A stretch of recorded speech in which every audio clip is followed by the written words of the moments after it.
Nous continuons le sujet de la foi en la guérison divine et nous allons essayer par toutes sortes de textes de revigorer cette foi en la guérison divine. C'est surtout notre but, aussi bien pour les chrétiens que pour les gens du dehors qui s'approchent de l'Évangile. Et pour ceux-là, pour ces derniers, il y a moins de problèmes que pour les chrétiens. Il faut bien le dire. Moins de problèmes. Et nous allons voir des textes dans l'Écriture. Nous en avons vu déjà, bien entendu. Nous avons vu déjà pas mal de textes. Mais nous allons en voir d'autres qui ne sont pas toujours suffisamment considérés et qui pourtant ont leur importance. Dans 2 Chroniques 16, là, nous allons voir une circonstance qui va nous instruire sur les raisons, ou certaines des raisons, disons, il peut y en avoir un nombre indéterminé, les raisons qui font que certains chrétiens ne sont pas guéris. C'est ça le gros problème, dans le fond, ne nous le cachons pas. Nous n'avons rien à nous cacher. Si nous nous cachons, n'est-ce pas, nous mettons notre tête sous l'aile, comme fait l'autruche, eh bien, alors là, nous sommes tout simplement des hypocrites. Si nous devons avouer que nous n'avons pas saisi les grâces de Dieu, eh bien, avouons-le. Si nous devons nous humilier, mais qui doit nous empêcher de le faire? Eh bien, par conséquent, c'est le gros problème, et nous avons là un texte qui va nous permettre déjà de jeter une certaine lumière sur certaines des raisons qui font que des chrétiens ne sont pas guéris, n'obtiennent pas de Dieu leur guérison. Chapitre 16 du 2 Chroniques, lisons d'abord les versets 12 et 13. La 39e année de son règne, Asa eut les pieds malades, au point d'éprouver de grandes souffrances. Même pendant sa maladie, il ne chercha pas l'Éternel, mais il consulta les médecins. Asa se coucha avec ses pères et il mourut la 41e année de son règne. On est souvent venu à ce texte, ce n'est pas un texte qui est ignoré. On est souvent venu à ce texte. Et puis alors, vous savez ce qu'on a fait selon la très mauvaise habitude que l'on devrait châtier et dont on devrait se défaire sans attendre. Alors, selon cette mauvaise habitude, on dit il ne consulta pas l'Éternel, mais il consulta les médecins. Allez, c'est pas bien de consulter les médecins, il ne faut pas consulter les médecins. Voilà la conclusion, n'est-ce pas, qu'on en tire sottement, sans sagesse, et sans aucune science, la plus élémentaire soit-elle, de méditation de la Sainte Écriture. On fait de la Sainte Écriture une suite de petits préceptes, précepte sur précepte, et vous savez que cela a été châtié, décrié par le prophète Ésaïe. Alors nous allons voir ce qu'il faut faire de ce texte. Eh bien, on ne peut pas juger d'un texte et de ce qu'il dit sans s'occuper du contexte naturellement.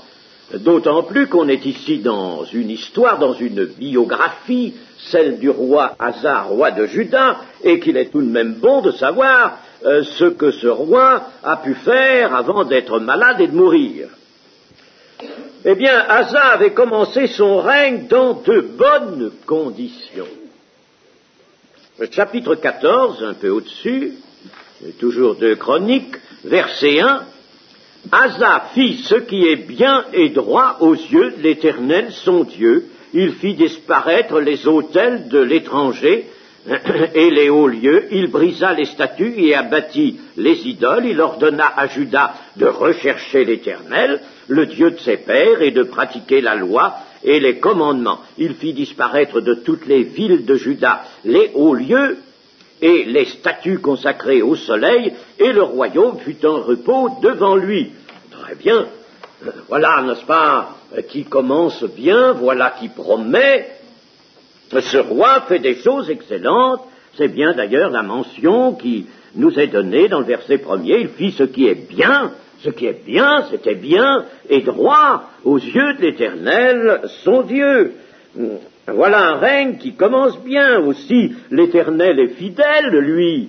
Au verset 5, il bâtit des villes fortes en Juda car le pays fut tranquille, il n'y eut pas de guerre contre lui pendant ces années-là, pendant ces années où il faisait le bien, parce que l'Éternel lui donna du repos.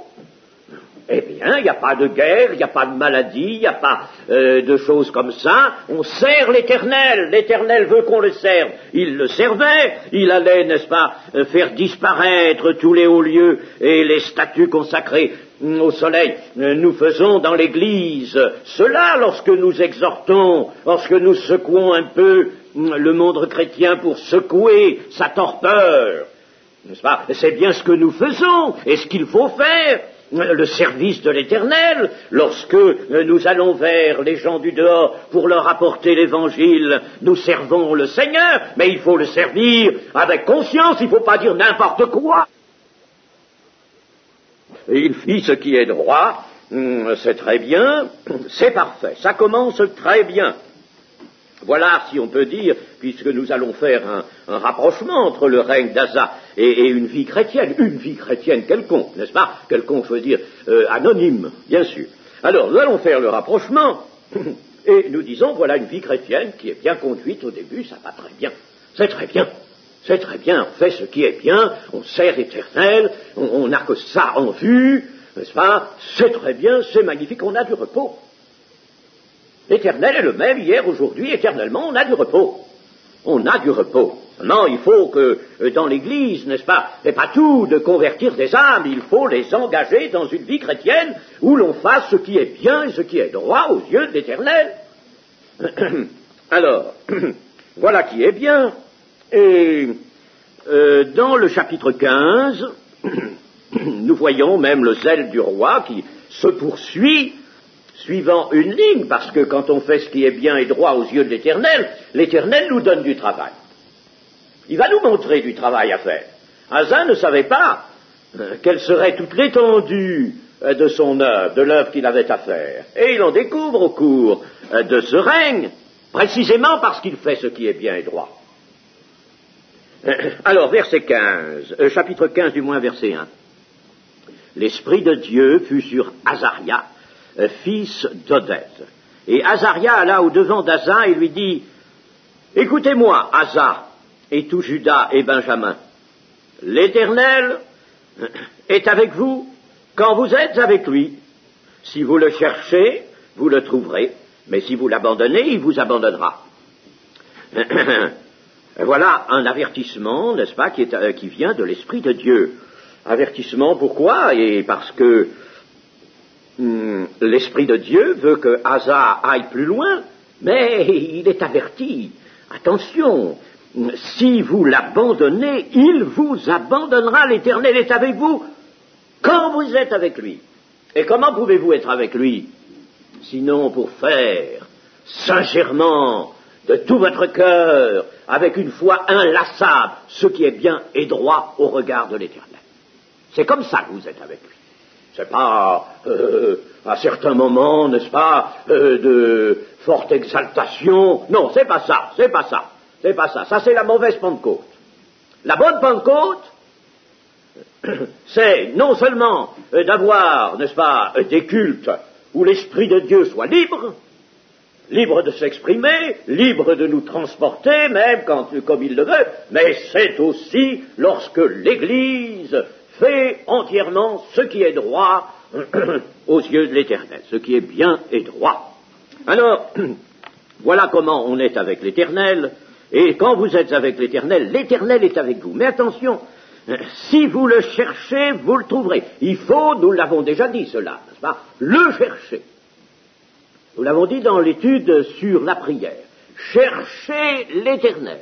Il faut le chercher constamment. Il ne faut pas se croiser les bras et dire maintenant, je suis le temple du Saint-Esprit, tout va bien, je suis baptisé dans le Saint-Esprit, tout va bien, et j'accumule sottise sur sottise, mais je n'y vois rien du tout, n'est-ce pas? Et je suis le corps de Christ, je suis dans le corps de Christ, tout va très bien, n'est-ce pas? Même mes sottises, même mes choses inconsidérées. Ne soyez pas inconsidérés, est-il écrit. Alors, attention, le Seigneur nous dit, il faut le chercher constamment. Il faut constamment le chercher, s'approcher de lui, je n'y reviens pas. Nous l'avons dit cela, et vous le trouverez. Mais si vous l'abandonnez, il vous abandonnera. Ça, c'est quelque chose de bien ennuyeux, n'est-ce pas? Et qui doit nous avertir solennellement. Et c'est là que réside une cause de non-guérison, nous allons le voir, pour certains chrétiens, alors que des personnes qui viennent tout juste d'entrer dans les réunions d'évangélisation, d'entendre le témoignage d'un chrétien, sont touchées par l'évangile. Eh bien, ces personnes-là viennent la première fois, la première réunion où ils viennent, sont malades, ils viennent à l'imposition des mains, ils sont guéris. Et il m'est arrivé de voir, je pense que c'est arrivé à d'autres qu'à moi, de voir des chrétiens disant, même celui-là, il avait telle chose, il vient, la première fois qu'il vient, il va à l'imposition des mains et est guéri. Puis moi, qui suis chrétien depuis 15 ans, 20 ans, j'ai ces mêmes choses, n'est-ce pas? Et puis je suis pas guéri. Comment ça se fait, ça? Lui, il est guéri. La première fois qu'il vient, il est guéri. Et moi, je ne suis pas. Il faudra que nous distinguions, et nous allons le faire, nous l'avons déjà fait, n'est-ce pas, entre la guérison des gens du dehors qui s'approchent, des gens qui arrivent, sont encore inconvertis, ces gens-là, ils sont déjà guéris, sont inconvertis. Ou ils se convertissent tout juste. Et ils sont guéris. Dans l'évangélisation, dans l'action de proclamation du royaume de Dieu, n'est-ce pas? Alors, ils sont guéris, ce sont des signes. Il faut distinguer cette action de guérison du Seigneur de celle qui intéresse les chrétiens. Le Seigneur ne va pas guérir les chrétiens de la même manière qu'il guérit les autres. Ce serait trop facile. Ma vie chrétienne, est-ce qu'elle est? Elle a ses hauts, ses bas, elle a ses bons côtés, ses mauvais côtés, puis je suis malade, je m'en vais à l'imposition des mains, et puis je suis guéri, tout va bien, puis je continue à vivre comme ça. Croyez que le Seigneur va accepter ça? Mais alors la guérison n'entrerait nullement dans le cadre des disciplines et des épreuves du Seigneur, n'est-ce pas? Le Seigneur est avant tout éducatif. Le Seigneur nous veut pour le ciel. Et si ça ne marche pas droit, si notre cœur est sclérosé, n'est-ce pas, habité de toutes sortes de pensées qui ne sont pas celles de la vérité et de la sagesse, mais nous les gardons, nous sommes installés dans nos habitudes, eh bien le Seigneur ne va pas nous laisser comme ça. Et si à ce moment-là nous sommes malades, il attendra que nous ayons compris et que nous nous soyons humiliés. Car l'humiliation, vous savez, c'est une chose qui joue un grand rôle dans la vie chrétienne. Après un début de vie chrétienne fervent, comme avait été le début du règne de ce roi Asa, eh bien, il y a des chrétiens qui se sont attiédis. C'est pas moi qui le dis, c'est une chose qui, c'est hélas, qui se constate tout le temps, n'est-ce pas, à tous les âges, à toutes les époques. Et à la nôtre, hélas, et c'est une chose que le Seigneur Jésus a dit, parce que tu n'es ni froid ni bouillant et que tu es tiède, je te vomirai de ma bouche. C'est à une église que c'est dit ça. C'est pas aux gens du dehors, c'est à une église, s'il vous plaît. Alors, je te vomirai de ma bouche, allez être guéris, vous, quand le Seigneur vous dit ça. Allez être guéris. Allez lui demander la guérison quand le Seigneur lui dit « Je te vomis de ma bouche parce que tu es tiède ».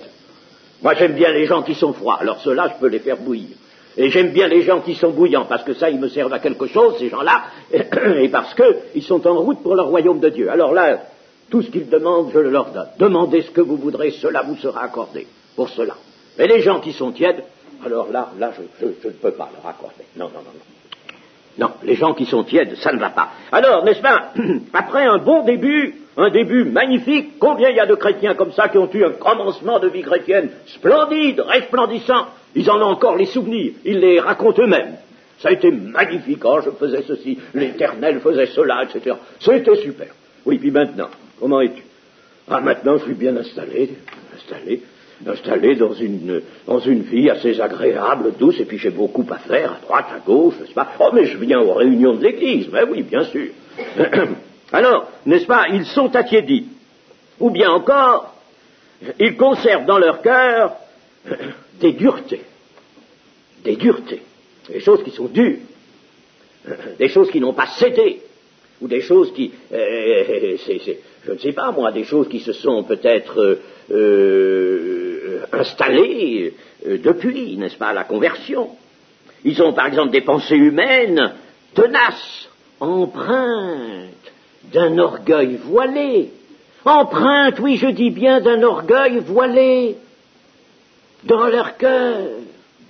Ah oui, ils ont des idées humaines empreintes d'orgueil. Et dans leur manière de se comporter, ils ne sont ni sages, ni vraiment miséricordieux, par exemple. Ils ne sont ni charitables, ni véritablement puissants en œuvre, n'est-ce pas? Ils ont perdu la crainte de l'Éternel. Ils ont perdu leur premier amour. Le commencement était beau, magnifique. La suite, pas du tout de la même qualité. Alors, voyez ce que le Seigneur Jésus lui-même en dit, n'est-ce pas? Je ne veux pas, moi, ajouter à l'Écriture. Apocalypse, chapitre 2, verset 2. Je connais tes œuvres.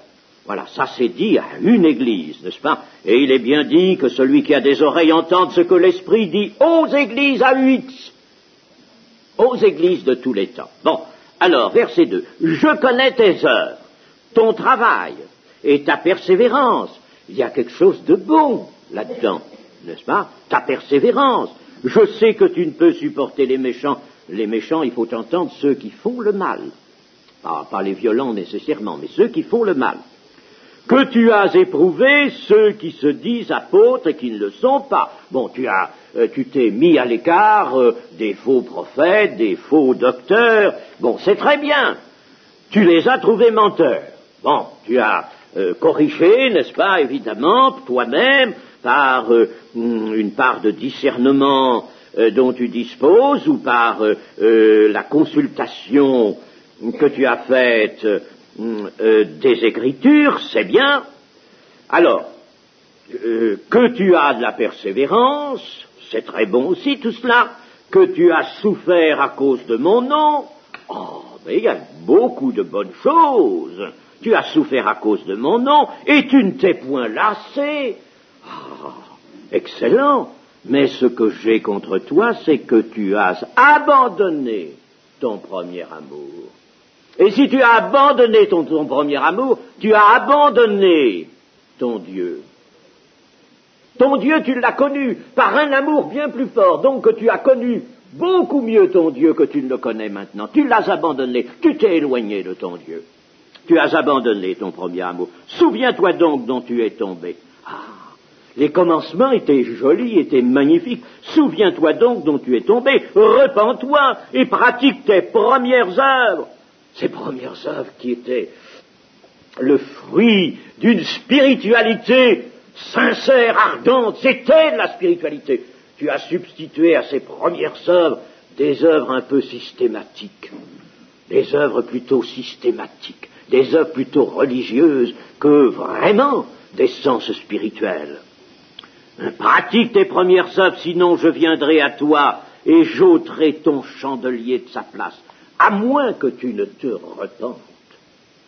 Le repentir dans l'Église, n'est-ce pas? Le repentir, demander à toute âme, dont maintenant la vie chrétienne est loin d'être ce qu'elle était dans le commencement.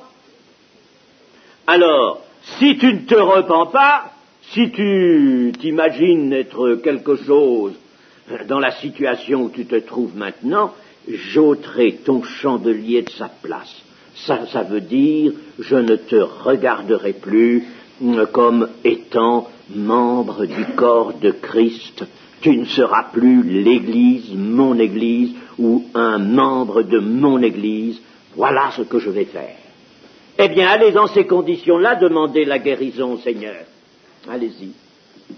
Seigneur, je suis malade, je souffre au Seigneur, guéris-moi, Seigneur, Seigneur. Et on va prier et on va faire l'onction d'huile. Si tu ne t'es pas repenti pour l'onction d'huile ne te fera rien, ni la prière qui l'accompagne. Alors, vous voyez, n'est-ce pas? Et là, il faut être clair, il faut être net, n'est-ce pas? Et ne pas dire comme ceux, j'ai entendu, qui fait tout ce qu'il peut pour montrer que la guérison n'est plus pour aujourd'hui. Hein. Alors il m'avait dit, tenez, voyez-vous, il y a un tel, c'est un excellent chrétien celui-là. Un chrétien, il y a 25 ans qu'il est converti. Un bon chrétien, il est malade, il est tout le temps malade. Alors vous voyez bien que Dieu ne guérit pas. Pauvre. Tu sais, toi, qui est ce chrétien, tu connais sa vie, tu connais le fond de son cœur, toi. Tu es à la place de Dieu pour le savoir. Et ce chrétien a peut-être des dehors, comme nous avons vu, n'est-ce pas excellent? Oui, il persévère, il n'a pas renié, il a les fausses doctrines, il les a évincées, oui, c'est très bien, mais il est tiède, ou il a perdu son premier amour, il s'est éloigné de Dieu, il a abandonné, il est moins bien que ce qu'il était au début. Tu en sais quelque chose, toi, tu peux juger extérieurement. Voyez, nous n'avons pas à juger notre frère, n'est-ce pas, en ce qui concerne sa vie intérieure, nous avons à le juger dans l'Église pour voir, bien sûr, s'il commet un péché, ça nous intéresse, n'est-ce pas? Il faut agir. Bon, mais je veux dire, nous n'avons pas à le juger au fond de sa vie chrétienne, c'est Dieu seul qui peut le juger. Alors nous n'avons pas à nous fier non plus aux apparences. Aux apparences, on peut voir d'excellentes apparences. Comme nous l'avons vu tout à l'heure, n'est-ce pas, de la persévérance, il n'a pas renié le nom de Jésus, il continue, il est fidèle aux réunions de l'Église, tout ça, et puis il n'est pas guéri. Il n'est pas guéri. Ça peut être ça, il a abandonné. Il a abandonné son premier amour, il s'est éloigné de Dieu, que voulez-vous, et Dieu ne va pas accepter ça. Dieu ne peut pas accepter ça. Si Dieu acceptait ça, il se renierait lui-même. Il ne serait plus le Dieu 3 fois saint. Il ne serait plus le Dieu amour, qui veut absolument amener toute âme à l'éternité. Alors, il faut penser à cela, n'est-ce pas? C'est très important. Nous avons un texte dans Jérémie,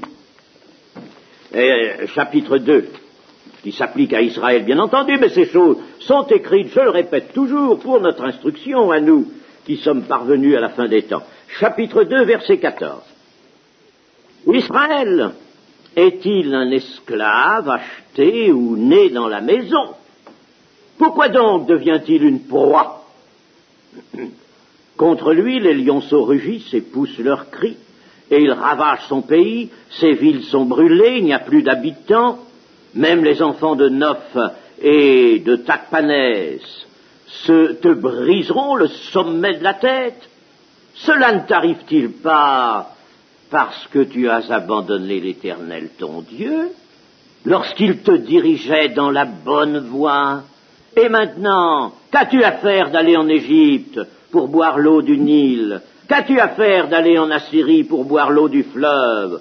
Ta méchanceté te châtiera, et ton infidélité te punira. Tu sauras et tu verras que c'est une chose mauvaise et amère d'abandonner l'Éternel ton Dieu et de n'avoir de moi aucune crainte, dit le Seigneur, l'Éternel des armées. Il arrivait à Israël tous ces malheurs. Il peut arriver à un chrétien aujourd'hui d'avoir des épreuves, des malheurs, épreuves sur épreuves, et ce ne sont plus souvent des épreuves, mais de réels châtiments, puisqu'il nous est dit que Dieu châtie comme un père châtie ses enfants. Alors, pourquoi ces choses t'arrivent-ils? Pourquoi es-tu malade et n'as-tu pas reçu la guérison de ton Dieu? Parce que tu as abandonné l'Éternel ton Dieu. Lorsqu'il te dirigeait dans la bonne voie, toi tu veux te diriger maintenant d'après ce que tu sais. Tu veux te diriger toi-même. Tu n'écoutes plus ton Dieu. Tu ne laisses plus ton Dieu te diriger lui-même dans la bonne voie. Et maintenant, alors, qu'as-tu à faire d'aller dans le monde et d'aller chercher tous les appuis du monde, de boire l'eau du Nil. Et maintenant, tu vas rechercher le monde avec ce qu'il a. Tu vas boire l'eau du monde alors que tu avais l'eau vive qui vient de moi à boire. Tu vas chercher l'eau du Nil. Qu'as-tu à faire d'aller en Assyrie chez les ennemis du Seigneur pour boire l'eau du fleuve? Tu vas boire n'importe quelle eau, et l'eau vive, l'Esprit de Dieu, tu ne le bois plus. Tu ne bois plus l'eau vive, et tu vas boire l'eau qui est dans le monde. Tu as abandonné. Tu vas voir que c'est une chose mauvaise et amère d'abandonner l'Éternel, ton Dieu. C'est une chose amère. Tu vas goûter de l'amertume. Tu vas souffrir de ce que tu as abandonné, de ce que tu t'es éloigné, de ce que tu es devenu un homme religieux. Même si ta vie est empreinte de moralité, c'est pas ça que ton Dieu regarde. Ton Dieu regarde une vie vraiment avec lui, une vie de l'esprit. C'est à quoi il veut te conduire. Dans Jérémie toujours, chapitre 17 et verset 13. Tous ceux, toi qui es l'espérance d'Israël, ô l'Éternel, tous ceux qui t'abandonnent seront confondus. Ceux qui se détournent de moi seront inscrits sur la terre, car ils abandonnent la source d'eau vive, l'Éternel. Guéris-moi, Éternel, et je serai guéri. Sauve-moi, et je serai sauvé, car tu es ma gloire. Voici, ils me disent, où est la parole d'Éternel, qu'elle s'accomplisse donc? Ils sont devant une parole qui ne s'accomplit plus, devant des promesses de guérison, et puis ça ne joue plus pour eux, ça ne fonctionne plus. Il y a quelque chose, il y a une coupure. Ou alors, n'est-ce pas, il faudrait conclure que l'Éternel, lui, n'est pas fidèle. Or, il nous a dit qu'il est fidèle, et sa fidélité est absolue, peut pas se renier. Le Seigneur peut pas se renier, alors il y a quelque chose qui ne va pas, n'est-ce pas? Ils me disent, où est la parole de l'Éternel? Qu'elle s'accomplisse donc. Il faut qu'elle s'accomplisse. Pourquoi elle ne s'accomplit pas? Une question se pose. N'est-ce pas? Guéris-moi, je serai guéri. Sauve-moi, je serai sauvé, car tu es ma gloire. Oui, tout ça, c'est beau de le dire. Mais seulement, n'est-ce pas, attention, tu as abandonné la source d'eau vive. Tu es en train de boire dans l'eau des citernes crevassées. Et citerne dans laquelle il y a la boue. Et tu vas chercher tes appuis partout, et tu as abandonné l'Éternel. Tu n'as plus confiance. Tu n'as pas poursuivi ton apprentissage de la confiance de l'Éternel. Et maintenant, tu restes, oui, chrétien, dans un certain extérieur, dans une partie de ton cœur, mais tu vas chercher à nouveau appui sur le monde. Petit à petit, tu as repris ça. Tu t'appuies partout, tu bois partout, sauf l'eau vive du Seigneur. Alors, qu'est-ce que vous voulez, chers amis? C'est cela, notre vie chrétienne. Il ne s'agit pas de dire en gros, je suis chrétien, je suis enfant de Dieu, j'ai été converti, et je suis membre d'une assemblée, je ne manque jamais à une réunion. Je connais tes œuvres, oui, je connais ta persévérance, c'est vrai. Le Seigneur ne va pas dire que c'est mal quand c'est bien, oui, mais il y a quelque chose qui ne va pas. Moi seul, je peux peser, je peux voir. Tu as abandonné ton premier amour, et donc tu as abandonné l'Éternel. Tu t'es éloigné de lui. Oh, tu l'as pas complètement, tu l'as pas rejeté, bien sûr, mais tu as gardé essentiellement des formes, plus des formes que la vie intérieure, magnifique, vive, ardente. Cette vie-là, tu ne l'as plus, parce qu'il te fallait cet amour fervent pour la garder. Et tu ne l'as plus, cette vie-là.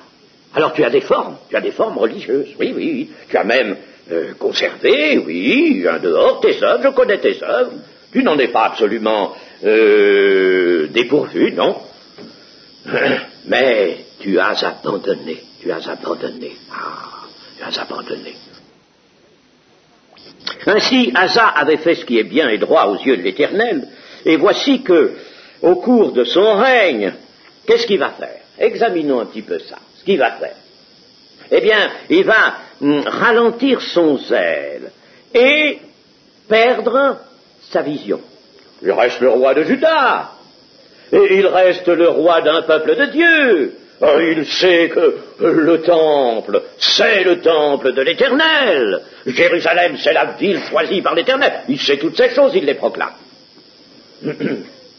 Et les sacrificateurs font régulièrement, et ça, ils ne voudraient pas que ce soit abandonné. Les sacrificateurs font leur service, présentent et offrent leurs holocaustes matin et soir et dans toutes les grandes occasions, bien sûr, mais lisez des textes dans Ésaïe, lisez des textes dans Jérémie. Les holocaustes et les sacrifices, je ne veux plus les voir, je ne les ai pas ordonnés. Tu ne les as pas ordonnés, Seigneur? Oui, Jérémie dit ça, tu ne les as pas ordonnés, mais comment tu les as pas ordonnés? Mais oui, tu les as ordonnés à Moïse sur le Sinaï, Seigneur. Et le Seigneur de dire, non, je n'ai pas ordonné des sacrifices comme ceux-là.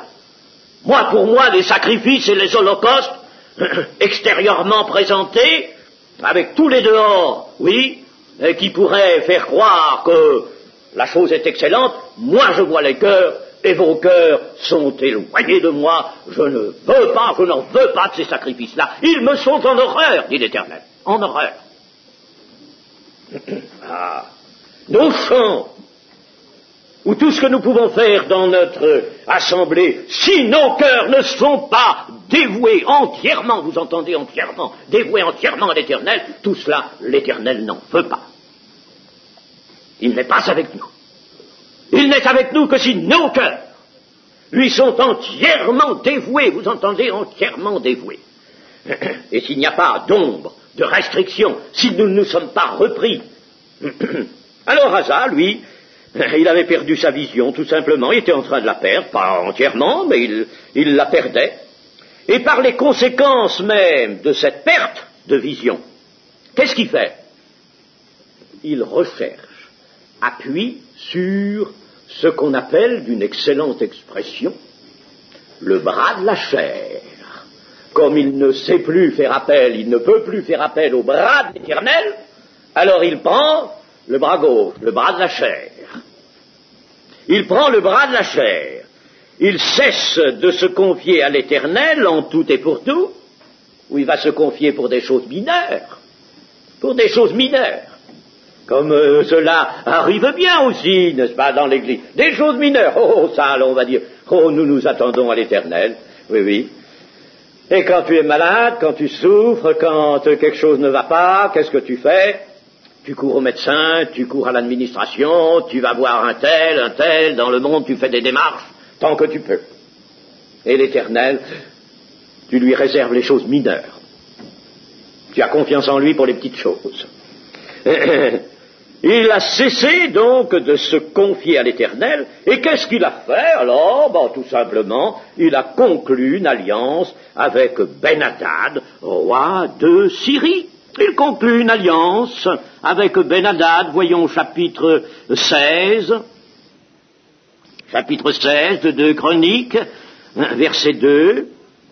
Asa sortit de l'argent et de l'or, des trésors de la maison de l'Éternel et de la maison du roi, et il envoya des messagers vers Ben-Hadad, roi de Syrie, qui habitait à Damas. Il lui fit dire qu'il y ait une alliance entre moi et toi, comme il y en eut une entre mon père et ton père. Voici, je t'envoie de l'argent et de l'or. Va, romps ton alliance avec Baïcha, roi d'Israël, le roi du royaume des 10 tribus, afin qu'il s'éloigne de moi. Ben-Hadad écouta le roi Asa. Il envoya les chefs de son armée contre les villes d'Israël. Ils frappèrent, Ijon, Dan, etc. Hein? Alors, Asa, lui, donc, se confie au bras de la chair, puisqu'il a désappris à se confier à l'Éternel, et alors il conclut une alliance avec Ben-Hadad, roi de Syrie, et vous savez que ce Ben-Hadad, nous avons eu l'occasion d'étudier, vous n'étiez pas là peut-être, vous qui êtes ici maintenant, mais ceux qui y étaient, n'est-ce pas, peuvent peut-être se rappeler ce que nous avons dit de Ben-Hadad. C'était un roi que Dieu avait dévoué par interdit, un roi qui était condamné par l'Éternel. Quel discernement, quel beau discernement. L'ennemi de Dieu, celui que Dieu a condamné, voilà l'allié d'un enfant de Dieu. Croyez que c'est convenable, ça, qu'un enfant de Dieu soit allié avec quelqu'un que Dieu a condamné? Alors, pire que cela, encore. Pire, parce que quand on prend appui sur la chair, on ne sait plus où l'on va. Que fait-il? Nous l'avons lu. Il prend de l'or et de l'argent des trésors de la maison de l'Éternel. Il va dépouiller le temple, dépouiller les trésors du temple, dépouiller le temple. C'était dans le temple, ça appartenait à l'Éternel. Il va dépouiller cela pour le donner à l'ennemi de l'Éternel. Comme c'est joli, ça.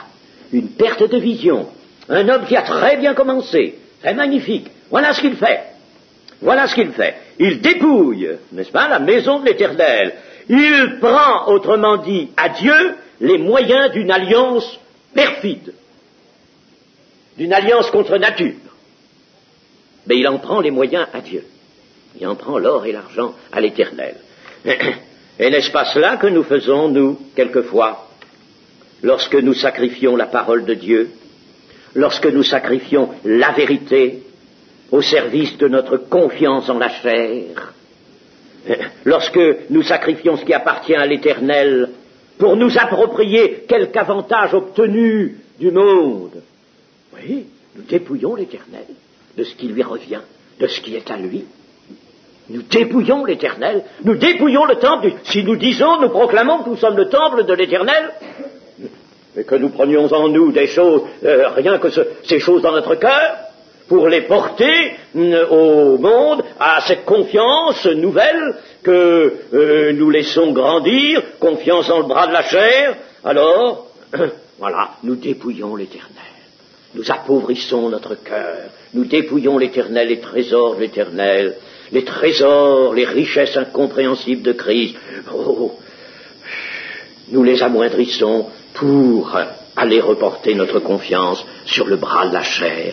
Faisons exactement comme a fait ce roi Asa. Et il arrive même, mes amis, le Seigneur m'a donné 2 oreilles.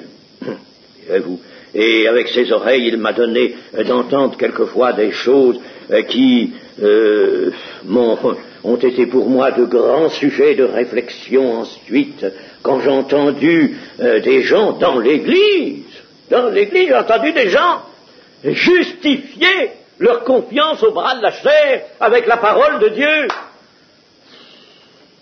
Justifier, vous comprenez, il faut être sage, il faut avoir les 2 pieds sur la terre, n'est-ce pas? Il faut être sage. Allons, et la sagesse est enseignée, tenez, alors ils vont vous tourner les pages, vous dire, voyez-vous, n'est-ce pas? Il faut savoir aviser, il faut savoir, n'est-ce pas, se comporter dans le monde avec prudence, sagesse. Ils vont vous enseigner la prudence, au détriment de la prudence que Dieu enseigne, au détriment de la confiance que l'on doit à Dieu, mais ils vont vous enseigner ça, et ils vont prendre la parole pour appui. Combien de fois j'ai vu la parole prise pour appui, mes amis, de prétentions absolument fausses, et tout cela parce que on veut laisser à ce temps, à ce monde qui nous entoure et qui nous contient encore, une certaine confiance. Pourtant, Asa avait remporté une éclatante victoire. Dans le chapitre 14 de 2 Chroniques, une éclatante victoire. Au chapitre 14 et au verset 11. L'Éternel frappa les Éthiopiens devant Asa et devant Juda, et les Éthiopiens prirent la fuite. Il avait été obligé de lutter contre des envahisseurs un petit peu trop hardis qui venaient troubler le repos du peuple de Dieu. Mais Dieu l'avait dit autrefois par Moïse. Tes ennemis, s'ils viennent par un chemin, ils s'enfuiront par 7 chemins. Alors là, l'Éternel, lui, il est fidèle, vous voyez bien. Quand Asa avait la vision d'une confiance en l'Éternel, des ennemis se présentent, et le texte, je ne veux pas tout vous lire, mais dans le texte, nous voyons qu'Asa invoqua l'Éternel, son Dieu, et il dit, Éternel, toi seul peux venir en aide, aux faibles comme aux forts, viens à notre aide, Éternel, notre Dieu. Ce n'est pas sur toi que nous appuyons, et nous sommes venus en ton nom contre cette multitude éternelle. Tu es notre Dieu, que ce ne soit pas l'homme qui l'emporte sur toi. Magnifique, ça. C'est beau, la confiance totale donnée à l'Éternel, et qu'arrive-t-il? Victoire. Il avait remporté une victoire, mais voici que les choses ayant changé dans le cœur de ce roi Asa, un certain prophète, un autre prophète qui se nomme Anani, vient Et Anani le voyant, c'est-à-dire Anani le prophète qui voit en avant, il alla auprès d'Asa, chapitre 16, verset 7, roi de Juda, et lui dit, « Parce que tu t'es appuyé sur le roi de Syrie, et que tu ne t'es pas appuyé sur l'Éternel ton Dieu, l'armée du roi de Syrie s'est échappée de tes mains. Les Éthiopiens et les Libyens ne formaient-ils pas une grande armée avec des chars et une multitude de cavaliers, et cependant l'Éternel les a livrés entre tes mains, parce que tu t'étais appuyé sur lui? Car l'Éternel, écoutez bien ça, ce verset, vous devriez l'encadrer, mes amis, et surtout bien le graver dans votre cœur. L'Éternel étend ses regards sur toute la terre, pour soutenir ceux dont le cœur est tout entier à lui. Vous entendez? Tout entier à lui. Tu as agi en insensé dans cette affaire, car dès à présent tu auras des guerres. Maintenant tu auras des guerres, et des guerres qui seront cuisantes, et tu auras des guerres sans victoire. Tu auras des luttes sans victoire, enfant de Dieu. Pourquoi? Eh bien parce que tu ne t'es pas appuyé sur l'Éternel ton Dieu, mais que tu t'es appuyé sur le roi de Syrie ou quelque chose d'équivalent. Tu t'es appuyé sur autre chose. Tu t'es appuyé sur des hommes, sur ce que les hommes pouvaient apporter. Tu t'es appuyé, tu as cessé de t'appuyer sur l'Éternel. Alors tu auras des luttes, tu vas avoir des guerres, tu vas avoir des luttes. C'est certain, tu auras des luttes. Seigneur te prévient, tu auras des luttes. Mais l'Éternel, là, il le rappelle, étend ses regards sur toute la terre pour soutenir, il soutient ceux dont le cœur est tout entier à lui, tout entier à lui. Ah, il ne veut pas de partage. Et si tu as perdu ton premier amour, si tu as abandonné ce premier amour, tu es dans le partage. Et alors que fait Asa en entendant ça? Est-ce qu'il va revenir? Est-ce qu'il va s'humilier? C'est dur de s'humilier quelquefois, c'est pas facile. Alors, verset 10, Asa fut irrité contre le voyant, le fit mettre en prison, parce qu'il était en colère contre lui. Voilà. Et dans le même temps, Asa opprima quelques-uns du peuple. Voilà. La solution, ce prophète, il nous ennuie, n'est-ce pas? Il nous fait voir toujours les choses sous un mauvais angle. Allez, mettons-le en prison. Bien sûr, la parole a aussi. Quand tu es dans cette situation, elle te montre que ça n'est pas du tout du goût de l'Éternel, que ça ne va pas, qu'il faudrait que tu te repentes, comme a dit le Seigneur. Il faudrait que tu t'humilies. Ah! Alors, qu'est-ce qu'on va faire? On va prendre la parole et on va dire non, ça ne s'applique pas, non, ça c'est pas pour moi, on va tourner la page, on va mettre la parole de Dieu en prison. Pour nous conserver la liberté de faire ce que nous voulons et de nous appuyer sur le bras de la chair. On va mettre la parole en prison, tout simplement, n'est-ce pas? Tout simplement. Et si quelqu'un se fait un peu auprès de nous, le prophète de Dieu, c'est-à-dire s'il vient, je suppose, bien sûr, avec tout l'amour désirable, nous rappeler quelque chose, que ce soit un pasteur ou que ce soit un frère bien intentionné qui nous aime, eh bien, peut-être nous rappeler quelque chose, n'est-ce pas? Eh bien, ce frère, nous allons écarter son avis, l'écarter lui-même, et puis pendant un temps, on ne le regardera plus, on ne le verra plus, on va le mettre en prison lui aussi. Ça, on va mettre en prison. Parce qu'on n'en veut pas. On n'en veut pas. On ne veut pas de ce langage-là. Tant qu'on ne s'est pas repenti, on n'acceptera jamais le langage de Dieu, mes amis. Tant qu'on ne s'est pas vraiment repenti, n'est-ce pas, on n'acceptera pas le langage de Dieu. Et voilà qu'Asa a les pieds malades. Les pieds malades, c'est pas ce que c'était que cette maladie qu'il avait aux pieds, mais toujours est-il que c'était assez sérieux, étant donné qu'il éprouvait de grandes souffrances. Oh, les pieds. Ça n'arrive pas très souvent que la maladie se loge là uniquement dans les pieds. Oh, on pourrait dire, il avait la goutte peut-être. Peut-être ça, peut-être la goutte, c'est rien. N'est-ce pas? La goutte, c'est douloureux, la goutte, oui. Mais enfin, peu importe, l'Écriture ne nous a pas donné de précision. Il eut les pieds malades au point d'éprouver de grandes souffrances. Alors, voilà un ennemi qui se présente. Un ennemi plus tenace que les autres, que les Éthiopiens et les Libyens. Les Éthiopiens et les Libyens, l'Éternel les avait fait fuir.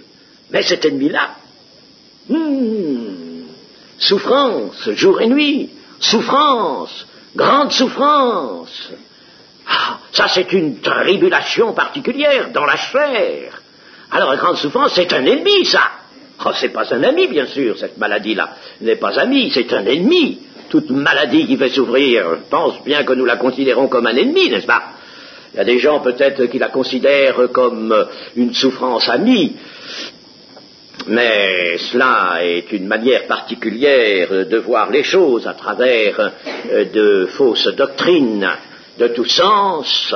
Il n'est pas bon, il n'est pas agréable, il n'est pas souhaitable, il n'est pas selon, dirons-nous, notre bien, selon même le service que nous avons à apporter à l'Éternel, d'être malade. Je ne vois pas le roi Asa pouvant aller facilement au temple, pouvant se rendre partout où il devait aller, avec des pieds malades qu'il faisait souffrir.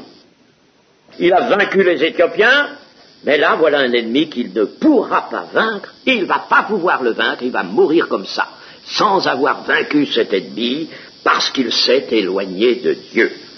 Il ne chercha pas l'Éternel, nous est-il dit, à ce moment-là, même pendant sa maladie, la maladie aurait pu l'amener à chercher l'Éternel. Voyez-vous, comme la maladie n'est pas toujours, comme d'aucuns prétendent, éducative. Ce qui est éducatif, c'est d'en sortir après s'être humilié, bien humilier son cœur, s'être repenti d'avoir vraiment examiné toute sa vie, d'être revenu à la simplicité d'un petit enfant qui est promis au royaume de Dieu, et alors là, évidemment, là, la maladie a pu jouer son rôle. Mais si la maladie nous fait souffrir et que notre cœur, lui, reste dans cette même résistance à Dieu, alors là, il n'y a rien de fait. Là, il ne chercha pas l'Éternel. Il aurait pu chercher l'Éternel, mais pour chercher l'Éternel, il aurait fallu qu'il s'humilie. Il aurait fallu, et c'est ça qui le retient, c'est ça qui l'empêche. Il ne veut pas s'humilier, alors il ne peut pas chercher l'Éternel. Ça, sans s'humilier, on ne cherchera jamais l'Éternel, on ne s'approchera jamais de lui, si l'on ne sait pas s'humilier, si l'on ne sait pas se repentir, si l'on ne sait pas se juger soi-même pour ne pas être jugé, si l'on ne sait pas s'examiner pour voir où notre foi achoppe, où notre foi est en faiblesse, où notre foi fait défaut. Alors si on ne sait pas faire ça, les amis, si on ne sait pas s'examiner, n'est-ce pas, eh bien, on ne se repentira pas, et si on ne se repent pas, on ne pourra pas s'approcher de l'Éternel. On aura beau prier, mais on ne s'approchera pas de l'Éternel. On ne cherchera pas l'Éternel. S'il l'avait cherché, voilà, l'Écriture ne le dit pas ici, mais du fait qu'elle nous dit que même pendant sa maladie, il ne chercha pas l'Éternel, alors, s'il l'avait cherché, il aurait trouvé l'Éternel, et en trouvant l'Éternel, il aurait trouvé quelque chose qui aurait certainement été bon pour lui et qui aurait pu lui apporter une victoire. Il faut chercher l'Éternel. Je l'ai déjà dit ici, il y a, je sais pas, 2 ans peut-être, 2 ou 3 ans, quand on est malade et que l'on désire, bien sûr, et c'est louable d'avoir ce désir, être guéri, soulagé de sa maladie, eh bien, il faut chercher l'Éternel, chercher le Christ Jésus, notre Seigneur, notre Sauveur, n'est-ce pas? Et c'est en le trouvant, lui, qu'on trouve la guérison. Il ne faut pas essayer de prendre la guérison et puis lui le laisser dans la même position relative où nous étions avant par rapport à lui, n'est-ce pas? Non, il faut le chercher lui. Et c'est en le trouvant lui, en le retrouvant lui de plus près, que la guérison, nous l'avons. Il a la vie dans sa main. Il a la guérison aussi dans sa main. Et c'est lui qu'il faut trouver. C'est lui qu'il faut approcher. Hein? Et par conséquent, n'est-ce pas, si nous cherchons la guérison par des prières, sans chercher l'Éternel, sans chercher à nous approcher de Christ, sans chercher à rentrer à nouveau dans une communion intime, magnifique, ayant abandonné, bien sûr, tout ce qui faisait notre séparation, n'est-ce pas, notre éloignement, eh bien, nous n'aurons jamais la guérison. La guérison, il la tient dans sa main. Il la tient, notre guérison. Comme il a notre vie, il la tient. Alors c'est lui qu'il faut toucher son manteau. Ah, il faut toucher son manteau. Il faut t'approcher. Il faut être là. Toute l'Écriture est ainsi, chers amis. Et tout le Nouveau Testament nous montre que c'est dans la personne de Christ. Et il faut que notre foi, et la foi agissante d'un chrétien, la foi qui conditionne toute sa vie chrétienne, n'est-ce pas? Attention, c'est ça le problème pour des chrétiens. Il faut que par notre foi, qui consent absolument à tout revoir, à tout réexaminer, n'est-ce pas? Eh bien, il faut que notre foi nous permette d'approcher Jésus, de le toucher. La guérison, elle est là. Il la tient dans sa main. Il consulta les médecins. Alors, nous en arrivons à ce par quoi nous avions commencé. Il consulta les médecins. Il n'avait plus que cette ressource-là. Il n'y en avait pas d'autre. Évidemment, puisqu'il ne pouvait pas chercher l'Éternel. Alors, il n'a plus que les médecins. Consulter les médecins. Alors, ce n'est pas ici un blâme. Ce n'est pas un blâme. Ce qui est un blâme, ce serait de ne pas chercher l'Éternel. Mais il consulta les médecins. Ce n'est pas un blâme, c'est une constatation. L'Écriture nous dit, voilà, il n'a pas pu chercher l'Éternel. Alors, il est allé chercher les médecins. Qu'est-ce que vous voulez, n'est-ce pas? Il n'a pas pu faire autre chose, n'est-ce pas? C'est pas une défense qui est faite à tous ici, c'est ce que je vous disais au commencement, il faut savoir lire la parole d'une façon intelligente et dans le contexte, n'est-ce pas? Rien ne doit être détaché du contexte. C'est pas une défense qui est faite ici. Vous n'avez pas le droit d'aller au médecin. J'ai entendu ça une fois. Ah, voyez-vous, on citait ce texte-là. Ah, ça, les pieds malades, ils consultent les médecins. Vous voyez, alors, son tort, c'était de consulter les médecins. Mais non, son tort, c'était de s'être éloigné de l'Éternel. Son tort, c'était d'avoir un cœur qui s'était endurci au point qu'il ne pouvait plus chercher l'Éternel parce qu'il ne voulait pas s'humilier. C'est ça son tort. Mais le fait de consulter les médecins, non. Il consulta les médecins parce qu'il n'avait pas d'autres ressources. Et personne ne peut lui jeter la pierre. Et si un chrétien consulte un médecin, ben moi je ne le juge pas. Je ne le juge pas du tout. Nous en avons déjà parlé l'autre jour. S'il fallait même, je le prendrais dans ma voiture pour le conduire chez le médecin. S'il veut y aller, qu'est-ce que vous voulez? Il ne faut pas se mettre à la place des autres quand même. Il faut laisser les autres mener leur vie dans la liberté. Il faut être charitable jusqu'au bout. Et si quelqu'un veut aller chez le médecin, eh bien, qu'il y aille, n'est-ce pas? Évidemment, il y a des moments où il n'y a pas d'autres ressources, ou alors il faudrait, n'est-ce pas, pouvoir s'approcher de Dieu et rentrer dans une communion intime avec le Seigneur. C'est donc une constatation qui est faite ici, et cette mention prend toute sa signification par le rapprochement avec la première conduite d'Asa, qui était bonne. Il avait une conduite excellente au début de son règne.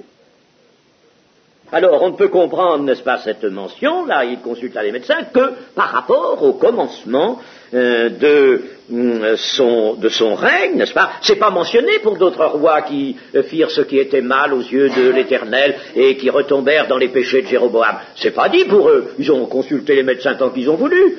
Ça n'avait aucune importance. Mais là, ici, c'est en relief, parce que les commencements de ce règne était splendide, magnifique, il plaisait à l'Éternel, n'est-ce pas?